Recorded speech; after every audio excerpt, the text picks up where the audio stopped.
Okay, so we're going to take a look at the eToolkit, which you can find by clicking on this green button right here. And when you do that, it's going to pull up a screen looking like this. You're going to have eTools, and you're going to have backgrounds that you can use to help you solve your math problems. So let's take a look at eTools first. There are a lot of them, and I'm just going to highlight a few. Let's look at the base 10 blocks. If you click on that, down here, you're going to have a little toolbar that pops up with some options. So how many? Maybe I want to pick 3. I can choose if I want to use the single blocks, the longs, the flats, or the cubes. And I can pick if I want them to be small or large. So I'm going to pick small, and I'm going to pick the longs. And what I'm going to do is I'm going to click on that and drag it up here and then let go. And it will come up with 3 longs for me. And then maybe I want to switch it and have 5, and I want to do 5 ones. So again, I click drag and I can pull it up and I can use that. If I'm done with this screen and I want to clear it, I can come over to this kind of recycle looking symbol and hit OK, and my screen will be cleared. Another eTool that you'll probably be using a lot is the card deck. So you'll come up.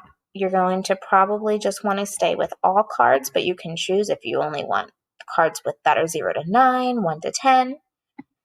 You can deal face up or face down. The card size can be small or large. And then you're going to click on this, drag it up, and you'll have some choices. You can shuffle, and then you can deal.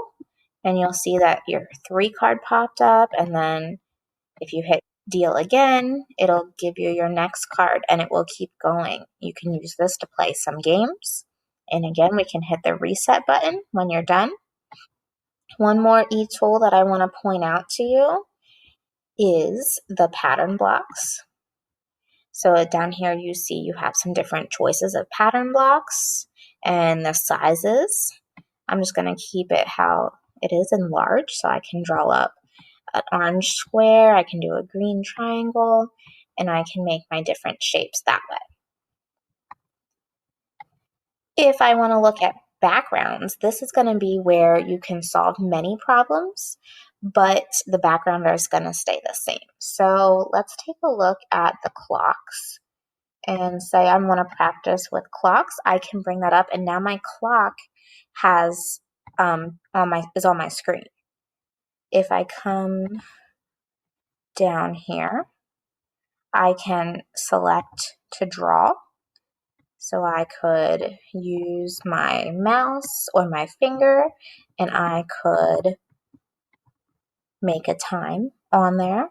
I could also type. So if I wanted to say the time is 1:15, I could put that text in there as well, and then you could share that screen with your teacher. They have lots of other backgrounds.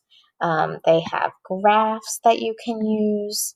They have name collection boxes. They even have a number grid, which I think is really, really neat. And let's just reset my tools there. Here's your number grid that you can use to help you. So there's a lot of different tools in this eToolkit. I encourage you to just kind of play around a little bit and see what you can find. There are so many choices that you can look through and see, what you think might be most helpful for you in your math this year.